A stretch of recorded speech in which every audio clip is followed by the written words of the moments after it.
If you grew up a fan of the Sylvester Stallone Rocky films, you'll no doubt remember the classic scene in Rocky III when Clubber Lang, Mr. T, is asked his prediction for the match against Rocky. He glares menacingly into the camera and gives a single word answer. Pain. He was talking about the boxing match, but he could have been speaking about life. Pain is universal. For some, it may play a beneficial role, nudging us in a different direction before we create more of it. For others, it may rise to the level of dominating our thoughts and affecting our every decision on a day-to-day basis. But maybe, just maybe, there's a different way to approach pain that could change its influence forever. Welcome to the Catalyst Health, Wellness, and Performance Coaching Podcast. I'm your host, Dr. Brad Cooper, co-founder of the Catalyst Coaching Institute. Today's guest is Dr. Adriaan Louw, one of the world's foremost experts on pain neuroscience and the integration of PNE, or Pain Neuroscience Education, which may be a key for those looking to break through the barriers that pain, and especially chronic pain, has brought to daily life, physical pursuits, and much more. Dr. Louw is an adjunct faculty member for multiple universities, has authored or co-authored over 50 peer-reviewed articles on the subject, and is the director of the Therapeutic Neuroscience Research Group. Some big news for those who are listening to this immediately and are looking to pursue certification at the MBHWC-approved Catalyst Coaching Institute. We had to shift the schedule around here at the end of the year, and so we've nudged that original scheduled date for this final kickoff this year to October 1st. If you're hearing this in time and you'd like to try to join us, please reach out ASAP, results at catalystcoachinginstitute.com, or check out the details at catalystcoachinginstitute.com. Our next program will kick off in January, so if that works better for your schedule, great. For the employers out there, if you're looking for a way to bring meaningful, lasting change and support to your employee team members and moving beyond the standard wellness program box-checking approach, reach out to us. We'll set up some time to discuss ideas specific to your setting and your team and what you're looking for the coming year. Now, it's time to take a different approach to pain with Dr. Adriaan Louw on the latest episode of the Catalyst Health, Wellness, and Performance Coaching Podcast. Welcome to the show. Well, thanks for having me. A big part of our discussion today is about the value of individuals understanding our pain. Why does the understanding piece play such an important role? Wow, how much time do you have, Brad? You can roll as much as you want, my friend. Yeah, I mean, a simple, easy answer is we have a supercomputer with 86 billion neurons on top of our head that is constantly evaluating this thing we go through called life. And one of the things it pays a lot of attention to is basically threats, things that is stressful to us. And so when the brain does not understand something, what's happening to me? Why is my knee aching? Why am I walking funny? It builds its own narrative, including a pain experience. And so, if you hurt your ankle today, you sprain your ankle, the brain will perceive a threat and it'll produce pain to protect you. It's one of the most basic, amazing things the brain can do is to produce pain to protect you. And so if people don't understand what's happening to them, the chance of having pain and having more pain is significantly increased. So this concept of teaching people more about pain so they go, oh, that's what it means, actually de-threatens the situation where the brain goes, I got it. The guy with the funny accent explained it. I'm going to be okay. And the system dampens down. And so that's kind of where we're heading with a lot of the work we're doing. You've given it, like you said, how much time do we have? You've opened up the floodgates immediately with your very first response. So I'm thinking of a couple of different things. I'm thinking of the person who they're not used to pain, and so they baby it. They're like, oh, I don't want to walk. I heard it 3 months ago. I'm sure it's still there a little bit. And then the other extreme of the person that's just like, it'll be fine. I'll just get out there and run on it, and eventually it'll be. Is there obviously there's a middle ground, but are there benefits to both? Like, how do we? Our listeners are probably on one extreme or the other, or are working with people on one extreme or the other. What do we do with that extremism, if you will? Funny answer is we need the people on both ends of the spectrum to start dating each other in the middle ground, but that's another story. Yeah, you're describing basically the good old fear avoidance model by Blaine and Linton. We have the copers that go, yeah, it's no big deal, moving on. But and that's amazing. That's self-efficacy. That is empowerment. That is they're focused on their goals, not their pain. And then on the other side, and that's the ones that we deal a lot with, is people that are getting threatening information, right, from medical tests and imaging and the internet, and then they drive towards fear and catastrophization. Woe is me, cup is half empty. And so there are lots of characteristics that drive you in different directions, if you will, for that matter. But that's the interesting thing. Why do some people sprain their ankle and go, I'm good, and they move on with their life? The other group of people sprain their ankle, they move on to a life of pain and suffering. And the variables are so big. And I mean, obviously with your background would go, well, absolutely, all the psychosocial variables. Let me answer another way. Pain is a normal human experience. Without it, we'd be dead. We know there is a genetic condition where a handful of people on the planet cannot experience pain. They don't live very long. So we need to understand pain is a good thing. It's not the enemy. Without it, your life is in danger. But when pain does its job too well, it creates a problem, because now it's protecting you so much that you cannot do the things you like to do. And that is where we run into the clinical scenarios. So I need people to understand pain is not the enemy. Pain is a good thing. It serves a purpose. It makes me take weight off my ankle so I can heal it, get better, maybe avoid the half marathon. So I'll try next year again. So don't run on a bad ankle. But long term, it creates major problems. And so that's where it starts limiting people accordingly. So pain's not a bad thing, but when it does its job too well, it can significantly limit what we're doing on a daily basis. All right, I'll avoid getting us off topic because I'm going to have a tendency to do that today. I'm so curious about this. Let's get into the actual definition of PNE, or Pain Neuroscience Education. In a way, can you give us a short version in a way our listeners could start putting it into their lives and the way they're thinking things through and formatting things? Absolutely. I mean, Pain Neuroscience Education is just a fancy term for teaching people a bit more about what happens inside of their body, their biology, when it comes to pain. Simple thing is, Brad, if you walk outside today, and I'm sure you drive a Lamborghini, but when you leave your it's a Jeep studio, when you leave your recording studio and walk out to your Lamborghini and you sprain your ankle, you will more than likely damage some tissues in your ankle. That's normal. Welcome to the human race. Happens to all of us. And it'll heal. What a beautiful system, right? Inflammation, remodeling, scarring, whatever. But something they never really taught us in school or in society is that the nerves around your ankle will ramp up like an alarm system. It ramps up and says, protect, protect. So it produces pain. It makes you sensitive so you can hobble on the ankle, go get some help. And technically, theoretically, as your ankle gets better every day, the nervous system will slowly calm down and get less sensitive. And before you know it, Brad's back. He's running marathons. He's climbing mountains. Life is good. But in about 1 in 4 people in this world, that alarm system ramps up, protect, but never dampens all the way down. So you have this extra sensitive alarm system. It's kind of like at your house, there's an alarm. How do I set it off? I kick the door in and the alarm goes off. Your alarm is now still so sensitive that when a leaf blows by the window, the alarm goes off. So your nervous system protects. It's designed to calm down, but it doesn't. And so this creates a problem, because now it's more sensitive than normal, and it limits you, and you're afraid of it, and you're nervous about it. And what does it mean? And nobody's explained this to me. So Pain Neuroscience Education uses simple analogies, metaphors to explain things that happen to people in pain, where they go, I got that, totally makes sense to me. And it reduces your fear, which actually makes you move more, which makes you better. Because an ankle needs movement to make it better, but you won't move because you're afraid. And so it's that analogy. So I'd be talking to you about sensitive alarms and different metaphors to explain to you that, oh, okay, I'm just sensitive. I'm not damaged. No, you're not damaged. You're just sensitive. How do I turn it down? Well, that's a good question. And we talk about movement, mindfulness, breathing, relaxation, ways that we have shown that can calm your nervous system down along as part of your recovery. And at what point do I consider tapping into this? Because obviously the other extreme I asked in the first question, we'll circle back to it later, is the person that just kind of blows it off. Just like, yeah, I'm good. And they just go out and potentially that could cause more damage.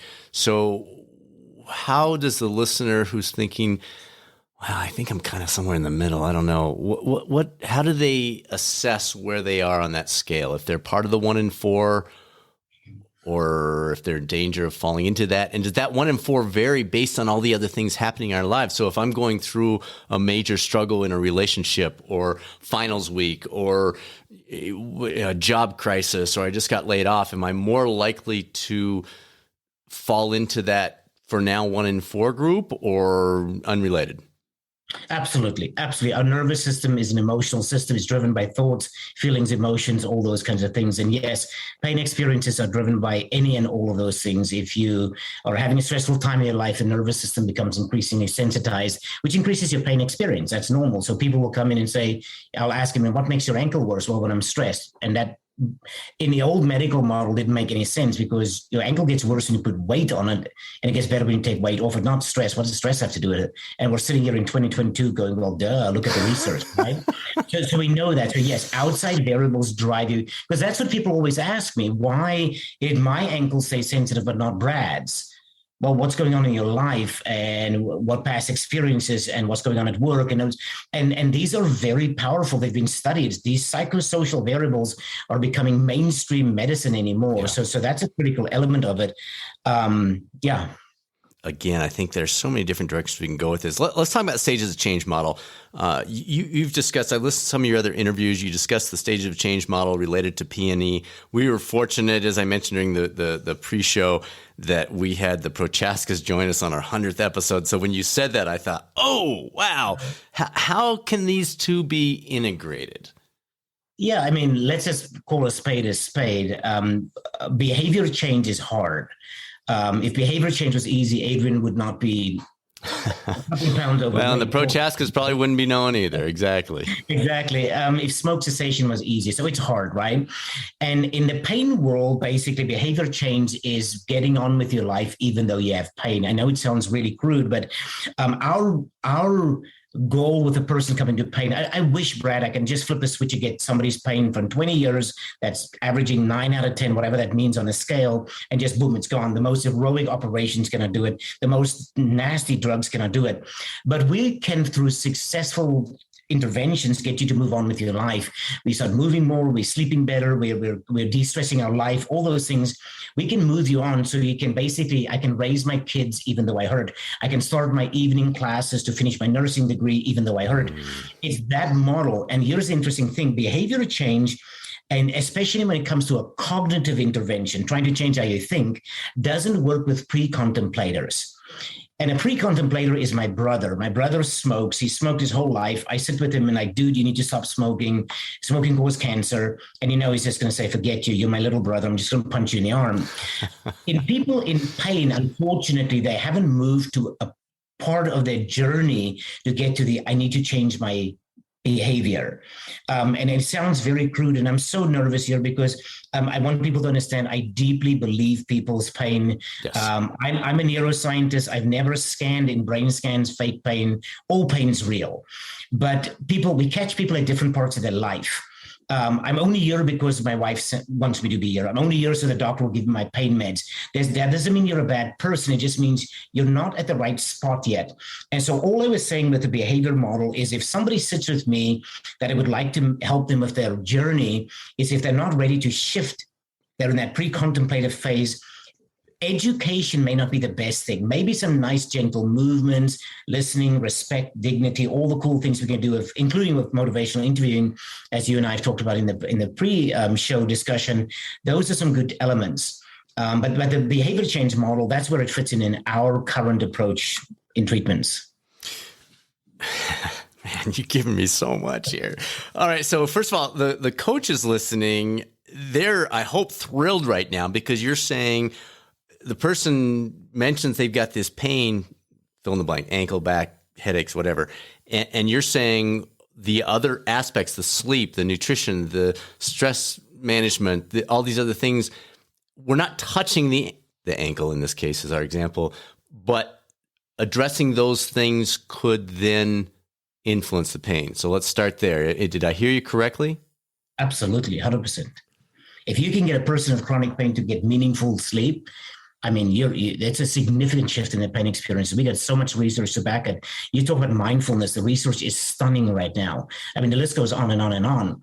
And so that's the problem. In the old days, if you have an ankle problem, we go for the ankle. Right. Well, that ankle has a person attached to him, and that person has to sleep better, eat better, move, think different, de-stress their life. Now, ultimately, I have to get to your ankle, but that may not necessarily be the entry point. I can start somewhere else. Right. That's maybe more benign, if you will. Well, and it's also very encouraging, not just for the coaches, but we have so many clinicians that listen to this show, physical therapists, physicians, nurses, OTs, psychiatrists, counselors, and you're talking about, yes, address the ankle, but don't stop with the ankle. There's these other aspects that are so, so valuable. So love that. So P&E doesn't work with pre-contemplation. That is really interesting. Have you found ways? So let's say that person comes in. My wife wants me here. Your example that you mentioned. Yeah. Do you just at that point say, well, I can't help you, or do you say, okay, your wife wants you here. Do you want you here? Like, what is your next step? Do you kind of just wash your hands and go, look, come see me when you're ready, dude? Or do you have some steps that you like to take in that flow that's happening? Yeah, it's a good question, Brad. First of all, I just need your audience to, again, just wrap their mind around. I'm a physical therapist. So when a patient walks into our clinic and they're pre-contemplative, only here because work comes sent me or my wife wants me or the doctor or whatever. First of all, it's listening. It's respect. Tell me a story. What brings you here? How can I help you? Have you had therapy in the past? What has helped? It's picking the low-hanging fruit, right? Well, I had an old ACL injury in high school and I put some electrical stim and some heat to my back. Now, in the big scheme, that's not going to really change his life, but it's an entry point. So now I put it on that person because it's worked before. He thinks it may help a little bit, but I'm not forcing education. Well, let me change how you think. Right. But here's where a lot of our novel clinicians, actually where my students make mistakes, they put that e-stim and heat and they walk out of the room. I didn't just sit down and, tell me about your life. I see you're a truck driver. Are you local? Are you long haul? Right. Oh, by the way, you got a Packers shirt on. Are you a Packers fan? Oh my gosh, let's talk about Aaron Rodgers. And he's, whole next season, whatever. So you start treating the person. And Brad, so many times at visit 2 or 3 that I do something very benign, but I treat them with respect and dignity. I have these people to me, I'm sorry, I've been kind of rude to you. I'm not trying to be rude. I'm just in a rough spot. I'm like, not a big deal. And then they ask you, what do you do here for back pain? Well, now they've moved to contemplation. Yes. So, well, here we happen to do A, B, and C. Any of that interests you? And then say it's their choice. They say, no, I'm good where I'm at. Not a problem. That's okay. We have to understand we're catching people at different parts of the journey. It doesn't make them bad people. Right. It just makes them a vulnerable human being that's struggling. And I'm just catching them somewhere where I can try and help them. But listening, respect, dignity. I'm not saying it just because it's on the top of my mind, but it's truly made time to show up here, regardless what got you here. You're going to spend 20, 30, 40 minutes with me. How can I meaningfully impact your life? Even if it is putting some heat in stim and you're talking about the Packers, it's okay. Yeah. No big deal. That's a good thing today. So yeah, that's good. How do you see P&E become, and again, folks, P&E is Pain Neuroscience Education. How do you see Pain Neuroscience Education becoming a more standardized practice, not just for rehab specialists, but for physicians, for PAs, for nurses, for you name it? Well, I'm happy to say it is. I mean, it started in the physical therapy world, but we now have various studies that we teach medical students, PA students, OT, nurses, nurse practitioners. It is now becoming multidimensional, multidisciplinary. The interesting thing is, and our medical providers listening today would know, it's not like they've figured it out. Chronic pain is challenging for everybody. Yes. Some of my colleagues, some of my friends are physicians, and they will sit with me, probably with a beverage, and sit there and say, "Damn, Adriaan, this is hard," and it is hard. Yeah. And so we have found a way. So our goal is to train all healthcare providers, and more than that, actually, Brad, we want to change humanity in the sense of it. So we build a middle school program where we're teaching middle school kids in 9 states about how pain works. So when that little kid falls on the playground, they go, "I got it." This is bigger. Pain literacy goes way bigger, but the point is we have done it. We have published it. There are studies going on where, and it doesn't mean this is the answer. I want people to understand P&E is not the answer. It's just a piece of the puzzle that we've missed for a little while, but you still have to move. You still have to exercise. You still have to sleep better. You need to eat healthier, all the other pieces. But what we have figured out 20 years ago, 25 years ago now, is people don't really understand, why do I hurt? I've had an MRI, my tissues are healing, and the surgeon says, I don't know what to do anymore, but why do I still hurt? And we have figured out from the neuroscience how that works, and we just explain it to people. So it's a little piece of the puzzle we filled in. And for a group of patients, about 1 in 3, that's the numbers needed to treat, this resonates, where they go, oh my God, thanks, Adriaan, this makes sense. Now I get it. And then they keep moving, which is what makes them better. How about for the parents out there? So you just mentioned kid falls on the playground, and there's 2, again, extremes, but just to make the point, there's, mom says, oh, my baby, come here, it's going to be okay. And the other mom says, come on, just rub some mud on it and we're going to be good to go. Has any of the research looked back at when you were 7, this was your parent, your mom or your dad's or your caretakers, your grandmother's or whatever's response, and that has produced some patterns? Are we seeing any of that? Or are we not quite there yet with the research?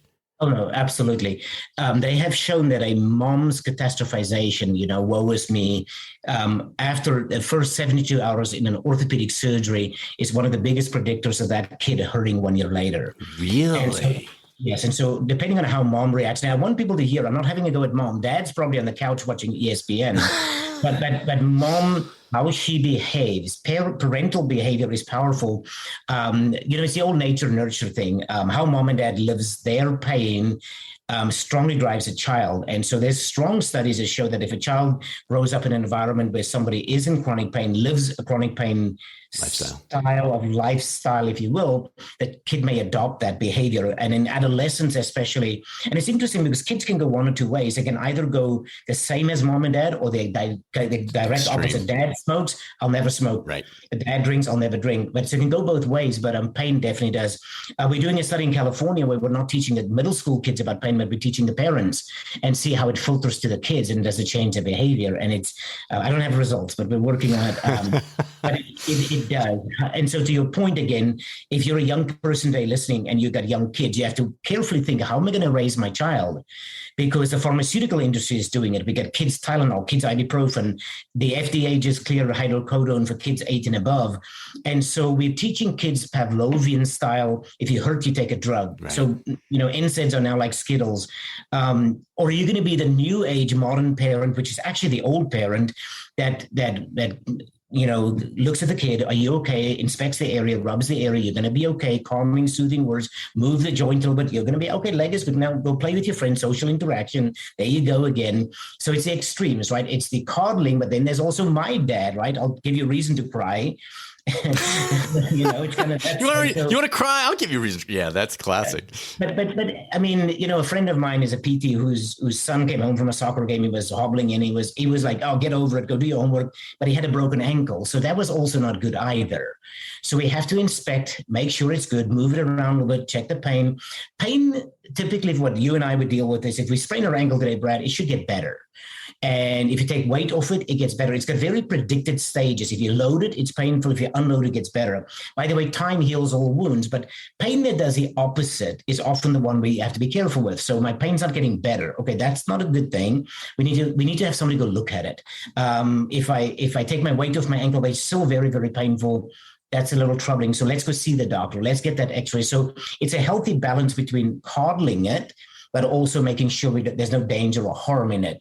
And man, that's always that middle ground. And it's a little bit of common sense. It's a little bit of understanding, behavioral medicine, all wrapped in one. I think parents are behavioral medicine experts, I hope, in the middle somewhere. So are there some general guidelines with that? I've got some in the back of my head, but that you've used, like you should be 50% better within the first week, another 50% better in a couple of weeks, or does it completely depend on the diagnosis and the route of injury? I wish I could. We are taught in school certain patterns of behavior. A grade 1 ankle sprain takes 2 weeks, a grade 3. So there are some normative timelines that would work, but I'm very nervous about those because they're studied in very much in isolation. They often devoid of all the other factors around them.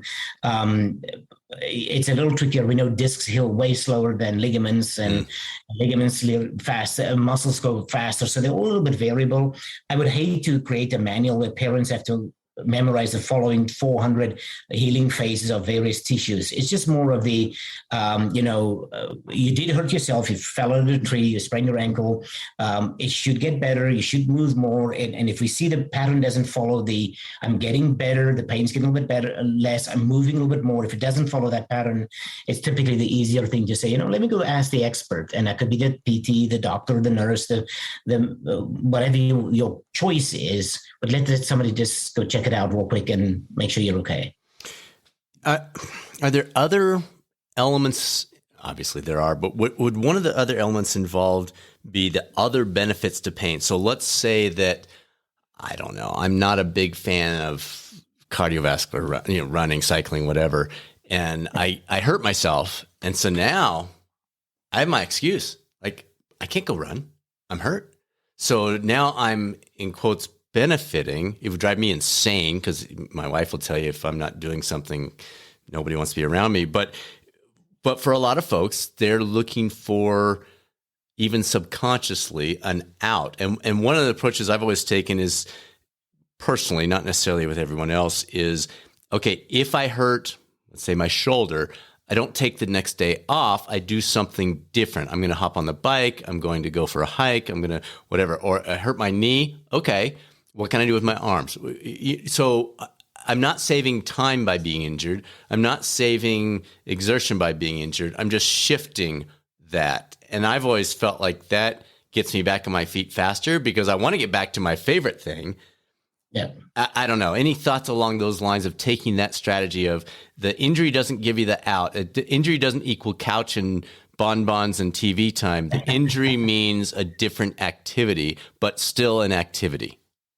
Yeah, absolutely. I mean, if you look at, one of the most dangerous things in pain science is the idea of an on-off switch. It's everything or nothing.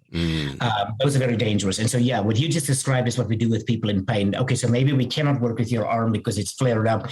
Well, we put that in a sling, but you can get on the bike. So let's get your legs moving. Most of the neurophysiology that comes to pain works systemically anyway. Aerobic exercise, pumping blood through the body. If you pump blood around nerves, they calm down.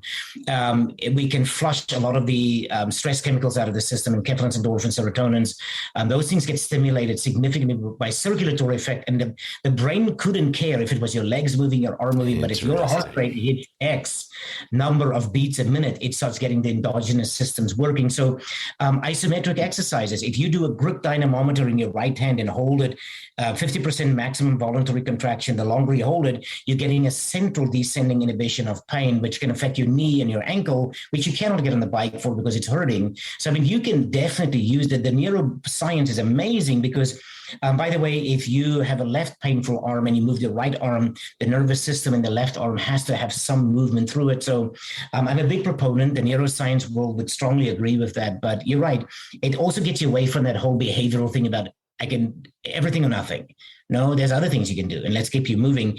I think what you're talking about right now is also in the sports medicine world of cross training, right? Athletes may not be able to do something, but they move the rest of their body, or they keep going. A runner that has shin splints, that's on the Alter G treadmill or in the pool doing something else or whatever, or biking, whatever, would tie into the thought process that you're into. But very helpful idea, yes. Yeah, interesting. Some of the more recent research, can you share some of the research on P&E that maybe you're excited about, maybe isn't quite out? You mentioned one, you said, I don't have the results yet. Any of those kinds of things that you say, we don't know yet, or we just got this data, but this is exciting stuff that may not be out there in the general public yet? Yeah, I mean, an area that we are doing a lot of research in right now, which is interesting. So, Brad, this may resonate with you a little bit, but we always say that chronic pain and depression is a chicken and egg. People with chronic pain develop depression. People with depression develop chronic pain. They're very close. The cool thing is the current best treatment from a rehab movement-based perspective is the same. They got to move and all those cool things. So we took people with depression. If the depression and chronic pain is the same, and we taught them about pain. So we gave them P&E, and we were able to shift people from high levels of depression to low levels of depression, which for me was a wow. I mean, again, depending on your audience today, but I hope everybody can today at least agree with me. We don't have enough mental health providers on planet Earth today. Absolutely. And so if people like physical therapists, occupational therapists, which are movement-based rehab providers, can maybe take people at the lower end scale of some of these behavioral mental issues and help the mental health providers. And I'll just tell you, my psychologists, psychiatrists, they are like, oh, thank God, Adriaan, because we need help. So we're excited because we can change depression. We can alter people's moods and those things as well, not just the physical health and those things. So that's something that excites me about it. We are definitely heading into the world of digital therapeutics. So we are now doing P&E via virtual reality, augmented realities and stuff, because we can now reach more people globally. You know, COVID is a terrible, terrible thing, but it accelerated this field for us the way we had to do it overnight. And by the way, that also allowed us to do stuff via, I mean, we're all zoomed out nowadays, but I mean, we are now teaching P&E globally because we couldn't travel to other countries. And so we're doing it. We can reach more places in the world. Those are cool things. The middle school project I talked about. A lot of our work is also in the opioid area. Can we taper people off opioids by using P&E? And we've published some research in that area. We've got more coming out. But a physician, a medical provider cannot taper you from an opioid if there's nothing else to fill the gap. So if we can build things like understanding more about pain, movement, blood flow, oxygen, all this cool stuff with sleep, nutrition, mindfulness, etc., we can actually successfully taper you off the opioid over time, which is so there's various areas we're playing with. We've done it on various types of patients, age groups, diagnoses, etc. So yeah. Wow. All right, let's touch on chronic pain a little bit more here.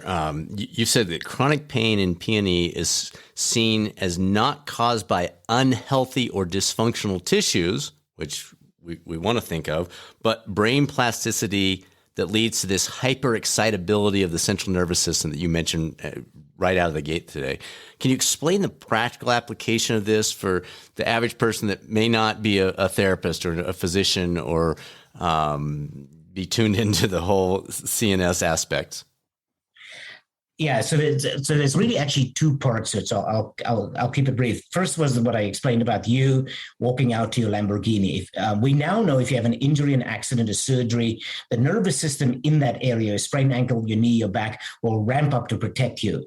In 3 out of 4 people, it will come all the way back down to normal level. Life is good, move on with your life. But in 1 in 4 people, the system stays ramped up because of all these psychosocial variables. You're afraid, will I lose my job? The doctor didn't explain something well. There was, all these things drive it up. So that's one element of pain, is where the nervous system ramps up. The brain plasticity side is a little bit another analogy of this, Brad, is our body is represented in our brain. So if you close your eyes right now and you took your right index finger and I ask you to touch your nose, you can do it. And I'm like, how did you do that? Because you have a map in your brain that tells you, this is my hand, it's my right hand, it's my index finger, this is my nose. So we have these internal body maps. And when we move every day, life is good. These maps are sharp. So this is a hand, this is a foot, you know it. When we don't move body parts, like we have a brace or a cast, or we've been injured, or heaven forbid, a part of your body's been removed, you cut your hand off, or a leg, like an amputation, that map in your brain doesn't get exercised regularly. So it becomes what we literally in the world of neuroscience call, it becomes smudged or blurry. And when the brain doesn't identify its own body parts a little bit, it gets a little bit freaked out about it. So, what's going on in Brad's knee? I'm going to go down to that knee and I'm going to find out what the heck's going on down there. And it ramps up the nervous system. So the brain is always always trying to get information. And one of the safest ways you can do is to ramp up the nervous system. It's an alarm system. So you can get pain from not moving enough, in a cast and a brace. And so when we move you in therapy, the brain maps get exercised and the system calms down again. So yeah, it's interesting stuff. It's cool. All of us have felt a little wobbly when you come out of a cast or a brace, and it feels a little weird. And that's it. Your brain has to find the foot again. And for most people, it's okay. But there's a subgroup of people where this is actually a very traumatic event, and the brain will just go on full alert to protect you as well. And does that pop back? So we'll stay with the knee. I hurt my knee, and then I worked my way through rehab. I'm doing pretty well. And then 2 years later, the tissue is fine, but something happens and it clicks back in some pain that doesn't logically make sense, clinically make sense? Yeah, well, first of all, the mapping in the brain stuff happens very quick. What's more likely, if you come to me, you hurt your knee today, the nervous system will ramp up, and I'll look at your knee and say, oh, geez, Brad, you hurt your knee, and the nerves have ramped up. If you come to me 2 years later and say, Adriaan, my knee still hurts, my brain and what I've been trained in school will tell me knees get better in 2 years. I mean, tissues heal. If you still hurt, it's more than likely that the nerves in your knee has ramped up and has never calmed down. And how do we know it? If I poke around your knee, it's quite sensitive. Moving that knee is really sensitive, but not the other knee. So there's a sensitivity of the system, and we can dampen that sensitivity with a series of things of education. We can move you gently a little bit at a time, some ways to calm the nervous system down. We can work on some mapping in the brain, those kind of things. But it's calming the system down. By the way, the drug companies are spending billions of dollars creating drugs to calm your nervous system down, which obviously has side effects. We just in the therapy world is trying to find therapeutic ways to get that nervous system to calm down. So it's not a foreign concept that some silly therapists are trying to figure out. Pfizer is spending billions of dollars developing drugs to calm your nervous system down. We're just going to do it non-pharmacologically in a safe way that you can do for yourself, and you're not becoming addicted to these nasty drugs. And if you have a patient who says, Doc, can I just ignore this? I mean, is it fine for me to, like you said, the knee should be better in 2 years.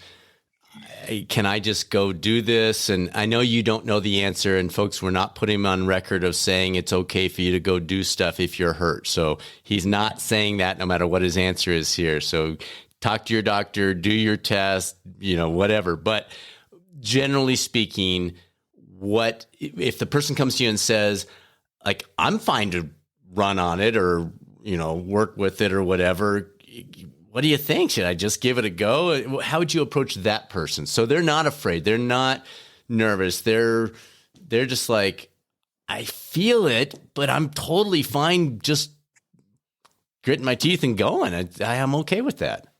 Yeah. So the first rule of medicine is do no harm. So the first thing I would want to do with you, Brad, is I'm going to check your knee as a physical therapist. I'll check your knee. I was trained to take you through a couple of tests to make sure, the ligaments look good, the meniscus look good. You have pretty good range of motion. Are you going to make the Olympic team? Probably not. But you're okay for what you want to do. Sorry, Brad. And then if I can validate that your knee is safe, it's going to be okay. Obviously, I don't want you to run the Boston Marathon tomorrow. So we start with graded exposure. So I say, let's try a little bit and come back. How are you doing? I'm okay. I'm sore. I'm sensitive. Now we teach you different mantras. You're sore but safe. Hurt doesn't equal harm. But I can only say it because I examined your knee. So maybe somebody has to go get somebody to check it out and make sure, it looks pretty good. Do you feel your knee? Absolutely. But it's telling you, hey, Brad, you're walking. Hey, Brad, you're beginning to run. So information is not a bad thing. So you pace yourself. 2 minutes of walking becomes 3, becomes 4, becomes 5, and you slowly pace yourself back. But you have to start with safety. Somebody has to be safe. We don't want anybody to go hurt themselves. But on the flip side, just because you feel your knee doesn't mean you cannot do anything. You're sore but safe. Yeah, but Adriaan, I feel my knee. Exactly. Your nervous system is sensitive. So if you and I go for a walk and you say, hey, I feel my knee, what's it telling you? You're walking. Oh, so it's that reconceptualizing, that rethinking about your pain. Feeling your knee doesn't necessarily mean there's something wrong with it. It just says, hey, I'm still sensitive. Pay attention to me. Just be careful. Don't go run the Boston Marathon, but hey, I'm okay with you walking a mile today. Is that hyperexcitability, of the CNS, is it more likely to return in that knee because it was, in our example, in that knee because it was there 2 years ago? Let's say it has been better, but it comes back. Is it more likely to come back there in the absence of any true clinical, as far as we can measure today, true clinical dysfunction, or is it just as likely to happen in the ankle or the shoulder or something else? Now, unfortunately, it'll be more sensitive in that area. Our nervous system, your brain, 86 billion neurons making 5,000 to 100,000 connections. It can remember everything in your entire life if you want to. And it'll remember that Brad hurt his knee on this day, this date, this time, and it'll never, ever go back to zero.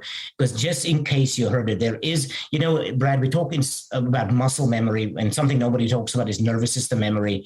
If you sprain your ankle at age 3, 8, and 17, that ankle will always be a little bit more sensitive. It is normal. It is part of the protection model. It is designed that way. And so that's okay. It doesn't mean you have to stop your life. Any runner that's listening to me today and say, yeah, I sprained my ankle 10 times. Is the right one a little bit more sensitive? And like, yeah, no big deal. But hey, I got to get my long run in because I got to get back to work.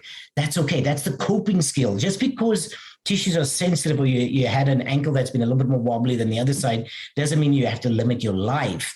There is incredible bioplasticity in our system where we can hurt ourselves and recover. We all have scars. Our nervous system ramps, but it calms. Your right ankle hurts, we shift more on the left. We have such incredible reserve in our system that there's really no need, unless you had a major traumatic injury, to not be able to get back to what you need to do. But so people don't have to live in fear and like, that's it, life's over, I'll never run again. Oh no. It just means if I ask you, your right ankle will always be a little more sensitive than the other, but it becomes so negligible that you don't even know about it until you step on that rock and like, ooh, there's an ankle. It's okay. It's just telling me, be careful, get it better, do the same stretches that the coach showed me last time, and I'm going to be okay. So, yeah.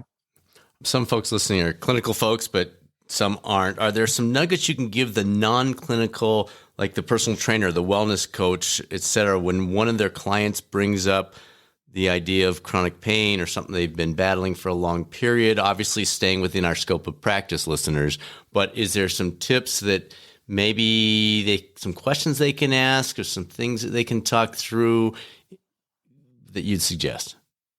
Yeah, I mean, unfortunately, people with chronic pain have been treated so poorly by our healthcare system, Brad. I think all of us can listen. Tell me a story. What brings you here? How can I help you? What do you think I can do for you?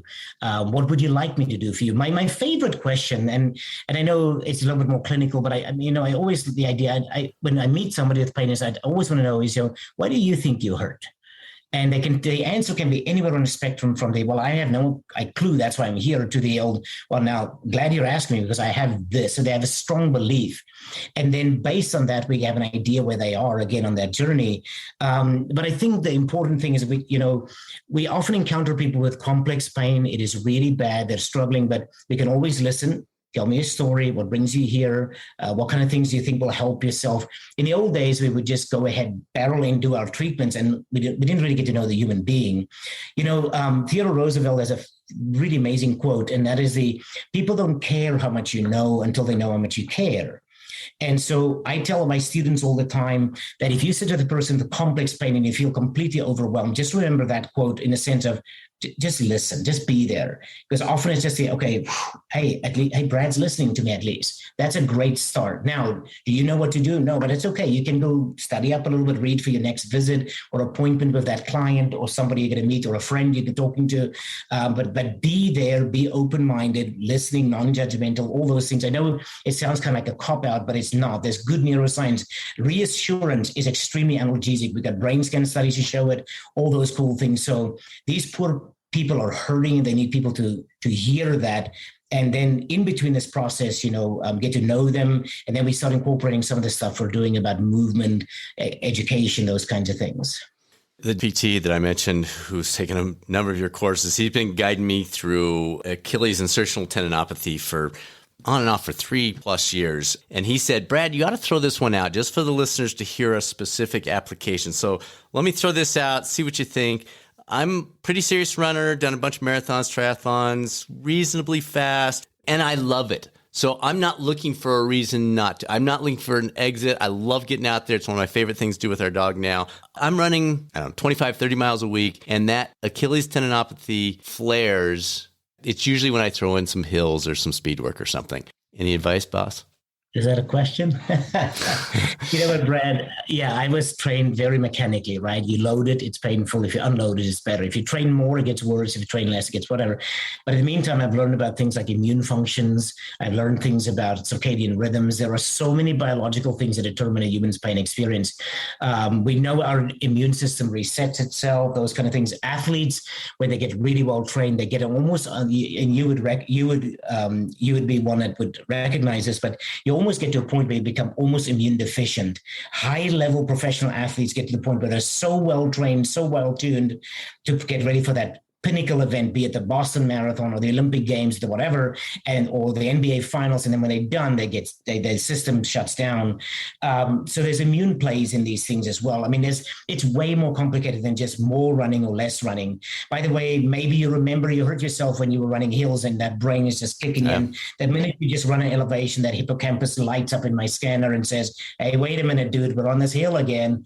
I mean, there's so many cool things, and I think that's the thing. We need to revel at these things, going like, wow, this is interesting. It's not necessarily a bad thing. It just means like there's something in there, which is your brain, that's trying to protect you. It's trying to say, you know what, just in case, let me make you sensitive so you pay attention and don't start killing it on hill repeats and then go at the end like, oh crap, here I am again.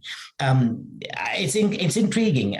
It's and in some people it will be very limiting. Your brain is just deciding, you know what, I don't want to go there, and so I'm going to produce sensitivity / pain to protect you, and it annoys you because now you cannot do your thing, and you get, and that's part of the process. But that's probably an easier answer today. I'd probably have to get to know you, your whole story, whatever. But pain is so incredibly interesting, complex, frustrating sometimes, obviously devastating for a lot of people as well. But So would your advice be treat it as an experiment, tune into it, be thinking about what does it feel like after the fact, not just during those hill repeats or whatever. And at what point do you say to someone, just run through it? Because I've done that in the past too, and it works out great. It's just like his foot thing will not go away. And I'm just like, I'm tired of it. I've done all the treatment. I'm just going to run. I'll just ignore it. And then a month later, it's fine. Yeah. It varies. First of all, I love the idea, what you just said there. It's good to learn from your experiences. So we in chronic pain clinics have patients journal, log their experiences so they can learn from it, every time, and they can go look back in their log books or whatever. Goes, every time my pain flares, these events occur, and they can learn something, because if we learn, we can change our behaviors, we can change things that we're exposed to. As far as driving through it, it depends on a lot of things about where you're at, what kind of pains you're dealing with, how driven you're an athlete. You've done this before, no pain, no gain. You've told me a story where you say, I've done it before, it didn't bother me. It would be easier to say, well, then just do it. If you feel inclined, go for it. There's no repercussion. But if you tell me when I push through, I paid for it, I would probably caution you, it'd back you off, learn and change it. Again, I know it sounds so silly for your audience today. I wish it was simple, just yes or no's. Right. It isn't. We learn from experiences, but it's the idea of test it, back off, learn from it, test it more. It's Brad, we have a saying in the clinic, we say, don't burn the popcorn. And it's the idea of we all want to eat popcorn. It's date night. We have a significant other there. We put popcorn in the microwave for a minute and see what happens. So we add 30 seconds and 30 seconds. That's how we exercise. I love that. That is great. So I would tell you, you have to have popcorn, which means you have to go run, but don't burn the popcorn. So go run a little bit, come back and say, how'd it go? It's okay. Now run a little bit more. How'd it go? I'm okay. I can still, you kind of pace yourself back. So it's those kinds of analogies that we would use. But graded exposure is always a good thing. Touch that resistance. Don't stay away from it, back off, and we're okay. Do a little bit more, and you slowly increase your tolerance over time. We do it all the time in medicine, rehab, in life. You have a sore ankle, you put a little weight on it, next a little bit more before you know it, there we go. We all do it every day intuitively. It's a basic instinct. We just need to know we're safe. And the best way to do it is to start small and build over time. Don't burn the popcorn. I love that. And I know for sure Charlie is nodding his head right now going, Coop, this is what I've been telling you. Just don't add speed and duration at the same time. I can give you 30 more seconds per mile, or I can give you another 2 miles. You can't have both. So don't burn the popcorn. I love that. That's awesome. final words of wisdom. This has been fantastic. You've covered the gamut from chronic pain to the athletes to the day-to-day. Is there anything else that you're getting a lot of questions about? Maybe I haven't teed it up quite right, and you're saying, "Oh, I want to get this message out to your listeners." What else is out there that would be valuable for people to hear? I mean, I think one of the biggest fallacies when it comes to pain, Brad, is this idea that, oh, you think it's in my head. This is a leftover model from Rene Descartes in the 1700s, this dualism model. It's either real in your tissues or pain is in my head. Well, pain is produced by the brain and the brain is in your head. All pain is real. As I said today, I want people to understand we've never scanned fake pain. All pain is real. It's our job as providers, in my case, to understand what's happening to you, to learn, go to the classes and learn more. And so I want everybody to understand pain is a normal human experience. Without it, you'd be dead. It's very, very real, and it's very real for every person. Pain is an individual experience. My pain is not your pain. And just because somebody behaves different than you doesn't make it wrong. It just makes it different. We tend to judge people quickly. Well, that guy is full of this or that guy is full of this. And it's not. Pain is it's very individual. And so even if we have friends, we have family members, we have children, et cetera, that's behaving in a certain way, doesn't make it wrong. It just means like, well, it's interesting. What's going on in his or her life right now that's making them react in a certain way. So I think we that's a big problem for us. Pain is very real, very, very real. And we need to try and make sure we listen and then getting people back to function, moving them as soon as we can, because they're safe. Fantastic. Dr. Louw, really appreciate it. This is awesome. Huge contribution. You're making a big difference out there. We really appreciate it. Thanks, Brad. I appreciate it. You know, it's interesting. Dr. Louw was highly recommended by one of our listeners. A little shout out to Charlie Buick, one of the best physical therapists I know, for connecting the dots and making this interview possible. But Charlie wasn't alone. I mentioned this to some other therapists, and they all had the same response. Oh, yeah, I know his stuff. I've taken his classes. So great stuff. Really, really grateful for him joining us today. Thanks to you for tuning into the #1 podcast for health and wellness coaching. If you enjoy the podcast, you might enjoy our free weekly Catalyst 5. It's 5 brief tips, tools, tricks to enhance those 4 cornerstones: move, fuel, rest, and connect. And then the 5th one, we throw in a little something for you to contemplate in the midst of your busy day. The link to access these weekly tips is provided in the podcast description. As always, feel free to reach out to us with any questions about your current or future coaching career. Results at catalystcoachinginstitute.com, or you can tap into additional health, wellness, and performance resources at catalystcoachinginstitute.com. Now, it's time to be a catalyst. This is Dr. Brad Cooper of the Catalyst Coaching Institute. I'll speak with you soon on another episode of the Catalyst Health, Wellness, and Performance Coaching Podcast, or maybe over on the YouTube coaching channel.